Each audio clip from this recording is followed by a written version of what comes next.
కుటుంబాలు కూడా 2024 ఎన్నికల ఫలితాల్లో రీసౌండ్ చేశాయి ఒక రకంగా. ఎందుకంటే ఈ రెండు కుటుంబాలను చూస్తే ఒక ముఖ్యమంత్రి, ఇద్దరు ఎంపీలు, ఇద్దరు ఎమ్మెల్యేలతో ఒక బలమైన రాజకీయ ప్రాతినిధ్యం అయితే కనిపిస్తోంది. నారా కుటుంబం నుంచి చంద్రబాబు నాయుడు గారు కుప్పం నుంచి దాదాపు 1,00,000 ఓట్లు, 50,000కు పైగా ఓట్ల తేడాతో విజయం సాధించారు.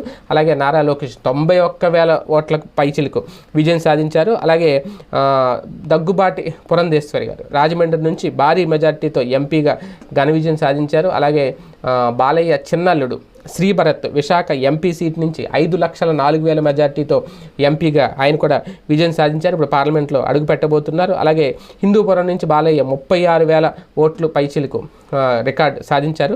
హిందూపురం నుంచి భారీ సక్సెస్. మొత్తం మీద చూస్తే నారా నందమూరి ఫ్యామిలీస్లో ఇప్పుడు ఇన్ని పోస్టులు ఉండవు, ఇదే ఫస్ట్ టైం వరుసగా.